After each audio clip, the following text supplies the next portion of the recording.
नमस्कार दोस्तों, आप देख रहे हैं ज्ञान फ्लैश न्यूज। मैं हूं आपका होस्ट अनिल कुमार।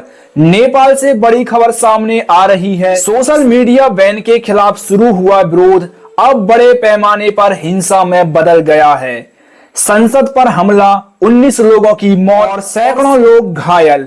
लेकिन बड़ा सवाल यह है, क्या यह गुस्सा सिर्फ सोशल मीडिया बैन की वजह से है या फिर इसके पीछे कोई और गहरी वजह छिपी हुई है?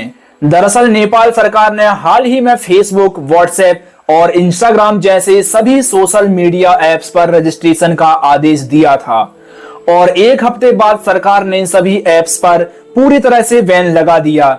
इसके खिलाफ हजारों युवा सड़कों पर उतर आए और देखते ही देखते ये विरोध प्रदर्शन और हिंसा में बदल गया। संसद पर हमला, पुलिस की जवाबी कार्रवाई और 19 लोगों की मौत। यह सब देखकर अब सवाल उठ रहे हैं कि क्या यह हिंसा सिर्फ सोशल मीडिया ऐप्स के लिए है या फिर इसके पीछे देश की राजनीतिक और आर्थिक व्यवस्था के खिलाफ गुस्सा है। चलिए नजर डालते हैं इस प्रोटेस्ट के पीछे की कुछ वजहों के बारे में। तो सबसे पहली वजह है भाई भतीजावाद और नेपोटिज्म।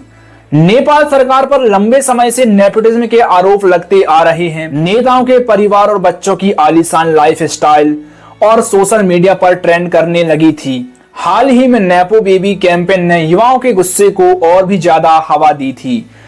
चलिए बात करते हैं अब दूसरी वजह। दूसरी वजह है भ्रष्टाचार और घोटाला। पिछले 4 सालों में नेपाल सरकार पर कई बड़े घोटालों के आरोप लगे हैं। 3 सबसे बड़े घोटालों का खुलासा होते ही युवाओं का गुस्सा 7वें आसमान पर पहुंच गया।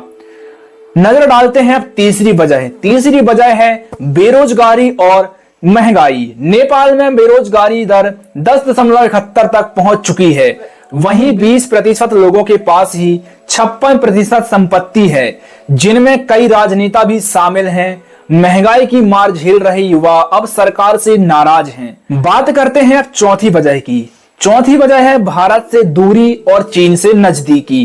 केपी ओली की सरकार आने के बाद नेपाल का झुकाव चीन की तरफ बढ़ा है और भारत से सीमा विवाद को हवा देने के फैसले ने नेपाल पर आर्थिक दबाव डाला और जनता का गुस्सा भड़काया है। पांचवी और सबसे बड़ी वजह है राजशाही की मांग। भ्रष्टाचार और बार बार सरकार बदलने के चलते अब नेपाल में एक वर्ग राजशाही की वापसी की मांग कर रहा है। मौजूदा हिंसा के बाद कई नेताओं के इस्तीफा भी आ चुके हैं। तो साफ है कि नेपाल में भड़की ये हिंसा सिर्फ सोशल मीडिया बैन का मामला नहीं है। इसके पीछे भ्रष्टाचार, बेरोजगारी, नेपोटिज्म और राजनीतिक अस्थिरता की पूरी कहानी छिपी हुई है। सवाल यह है कि क्या नेपाल की राजनीति इन ज्वलंत मुद्दों का हल निकाल पाएगी या फिर देश एक बार फिर सत्ता परिवर्तन की ओर बढ़ रहा है। फिलहाल नेपाल की इस हिंसा ने पूरी दक्षिण एशिया का ध्यान अपनी तरफ खींच लिया है।